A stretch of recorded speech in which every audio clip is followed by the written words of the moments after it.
मुख्यमंत्री रही हैं, क्या इस समय उत्तर प्रदेश में निवेश की संभावनाओं को आप देख रही हैं? इसका कुछ यूपी की जनता को मुझे कुछ फायदा होता हुआ नजर आ नहीं रहा है। केवल पब्लिसिटी ज्यादा हो रही है। जमीनी हकीकत में यूपी की जनता को कुछ लाभ हो रहा है, वो तो मुझे कहीं नजर नहीं आ रहा। मुझे लगता है आप लोगों को भी नजर नहीं आ रहा है।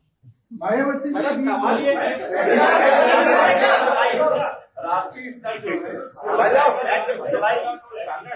वो धीरे धीरे कम होता जा रहा है। जैसे अभी आपने कहा कि आप लोकसभा में और विधानसभा में अकेले जब से लड़ेंगे तो राष्ट्रीय दर्जा है वो कमजोर पड़ता जा रहा है। वहीं आम आदमी पार्टी का राष्ट्रीय दर्जा मजबूत हो रहा है। तो क्या है आपका सोशल इंजीनियरिंग कमजोर? ये तो राजनीति में उतार चढ़ाव आते रहते हैं। अभी जहाँ तक बीएसपी का अपना बेस वोट है वो तक से मस इधर उधर नहीं हुआ है, लेकिन इलेक्शन में कभी कभी जो दूसरा तबका है, खास तौर से जैसे ओबीसी के लोग हैं, माइनॉरिटीज के लोग हैं या अपर कास्ट के लोग हैं, तो चुनाव में इस किस्म के कुछ ये लोग वायदे कर देते हैं कि ये लोग गुमराह हो जाते हैं, जिसकी वजह से थोड़ा सा पार्टी को पिछले चुनाव में नुकसान हुआ है। और लोग तो ये भी कहते हैं कि ये इस बार जो यूपी में असेंबली का चुनाव हुआ, रिजल्ट आने के बाद तो लोगों का ये कहना था कि जिस बस्ती में या जिस पोलिंग बूथ पर, तो जिस एरिया में ज्यादातर दलितों का ही वोट है या बड़े पैमाने पर दलितों का वोट है और उन्होंने बीएसपी को वोट दिया, लेकिन जब उस एरिया के मशीनें निकली तो वो वोट कहीं और का निकल आया। तो इसलिए मैंने आपको ये कहा है कि ईवीएम में भी को भी लेकर अब काफी आशंकाएं लोगों में पैदा है। तो हो सकता है कुछ ये भी, इसमें भी कुछ गड़बड़ी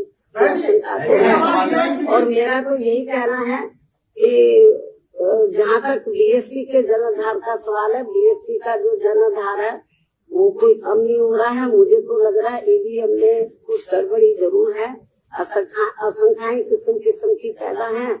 और नहीं तो मुख्य चुनाव आयोग और सेंटर की गवर्नमेंट सामने आए और वो कराए, बैलेट पेपर से चुनाव मालूम पड़ जाएगा कि उनके साथ कितना वोट और हमारे साथ कितना है।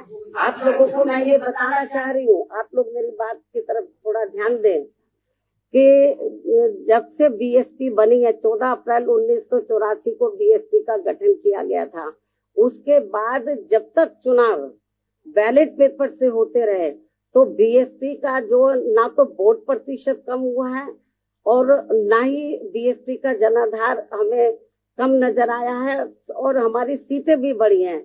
लेकिन जब से चुनाव बैलेट पेपर के स्थान पर तो मशीन के जरिए जब से हुआ है, तब से हमारा जो वोट प्रतिशत है वो प्रभावित हुआ है और हमारी जो संख्या है वो प्रभावित हुए। तो कुछ ना कुछ गड़बड़ तो जरूर है।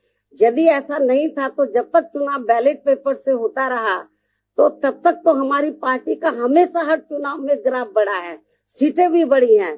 लेकिन जब से ईवीएम से चुनाव होना शुरू हुआ तब से ये सब गड़बड़ हो रहा है। अब तो हमारे जनाधार पे भी असर पड़ा है। और लेकिन मुझे तो यही कहना है कि कभी कभी ये जो गड़बड़ जो भी लोग करा रहे हैं, लेकिन हो सकता है कि कभी ये गड़बड़ कराने वाले लोग, इनका सिस्टम ही ना फेल हो जाए। मतलब तो जो जिधर से भी ये लोग करा रहे हैं, तो मेरा तो अपने लोगों को यही कहना है कि आप लोग प्रयास करो, पार्टी के लोग प्रयास करें, लोगों को प्यार करें। आज नहीं तो कल ये जो जहाँ से ये सिस्टम शुरू हुआ, आपको मालूम है कि दुनिया के जिन देशों में पहले बैलेट पेपर से चुनाव होता था, जहाँ मशीन से शुरू हुआ, तो जब लगा इसमें धांधली हो रही तो वहाँ खत्म कर दिया, बैलेट पेपर से वहाँ चुनाव हो रहा है। तो इसलिए मैं आपको ये बताना चाह रही हूँ कि ये मशीनों का कमाल है और कुछ नहीं है। नहीं तो ये लोग ईवीएम की बजाय बैलेट पेपर से कराएं। तो आप रिकॉर्ड उठा के बीएसपी का देख लो, जब तक बैलेट पेपर से चुनाव होता रहा, हमारा हर चुनाव के अंदर हमारी पार्टी का जनाधार बढ़ा है और वोट का प्रतिशत बढ़ा है और सीटें बढ़ी हैं। और जब से ये मशीनें आई हैं तब से ये गड़बड़ हुआ है। जरूर कुछ दाल में काला है। और इसको लेकर हम लोग माननीय सुप्रीम कोर्ट में भी गए। ऐसा नहीं है हमारी पार्टी गई, और भी पार्टियां गई मतलब, लेकिन उसके बाद उन्होंने कहा कि पर्ची सिस्टम वो भी गड़बड़ है, बोलते 4-5 पर्ची निकालेंगे। ऐसा नहीं है, ये ठीक सिस्टम नहीं है। बल्कि जब वोटिंग मशीन में वोट पड़ा है तो उससे जो पर्चियां, उससे पूरी की पूरी पर्चियां टैली होनी चाहिए, मालूम पड़ जाएगा। फिर उसको भी ये करने के लिए तैयार नहीं है। तो इसलिए ये जो आपने सवाल पूछा है, ये केवल ईवीएम का कमाल है और कुछ नहीं। नहीं, हम लोग तो हमको जो कर सकते थे, हम लोग माननीय सुप्रीम कोर्ट में गए, हमने माननीय चुनाव आयोग को भी कहा। आज फिर हम मीडिया के माध्यम से कह रहे हैं कि आप बैलेट पेपर से चुनाव कराएं। दुनिया के बहुत से ऐसे देश हैं जहाँ पर ये सब गड़बड़ हो रहा था, वो फिर से बैलेट पेपर पर आ गए। क्यों नहीं बैलेट पेपर पे आते हैं? बिहार जो है प्रोफेसर चंद्रशेखर ने एक बयान दिया, वो बयान जो है क्या कहते हैं, रामचरितमानस की एक दोहाई के खिलाफ था। और दूसरा उन्होंने उस बयान की वर्डिक है कि मनुस्मृति BR अम्बेडकर साहब ने चलाई।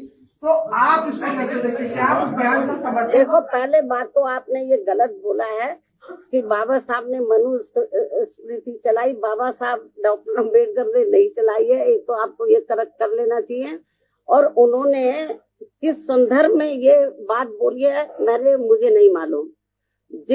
यदि मुझे मालूम होता किस संदर्भ में बोलिए तब मैं प्रतिक्रिया देती।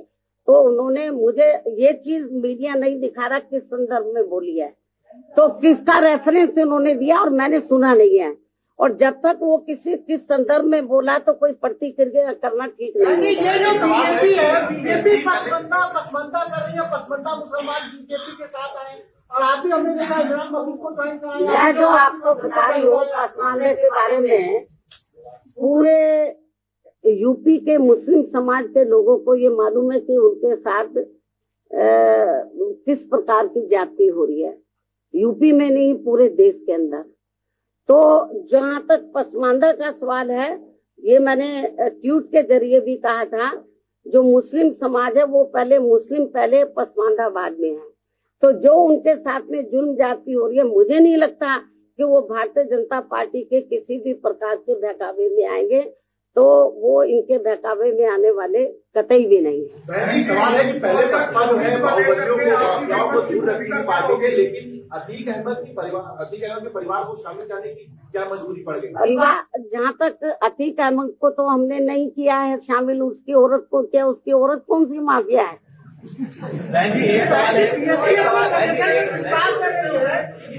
अपने संगठन को बदल रही है, क्या पुराने नेताओं के आपके दरवाजे खुलेंगे? आपको ये मालूम है जो पुराने नेता गड़बड़ हैं, हम लोग तो जिनको किनारे कर देते हैं उनको लेते नहीं है हम।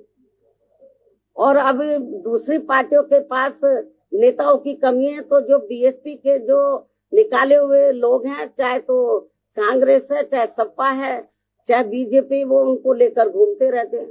बहन जी आपने कहा कि आप अकेले लड़ेंगे चुनाव, योजना बनाई जा रही है, उसमें आपकी क्या भूमिका?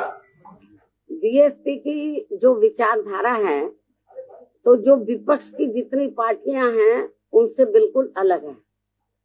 हमारी पार्टी पॉलिटिकल पार्टी के साथ साथ एक मूवमेंट भी है, एक मिशन भी है। ये सारी चीजों को देखकर हम लोग आगे बढ़ रहे हैं। धन्यवाद।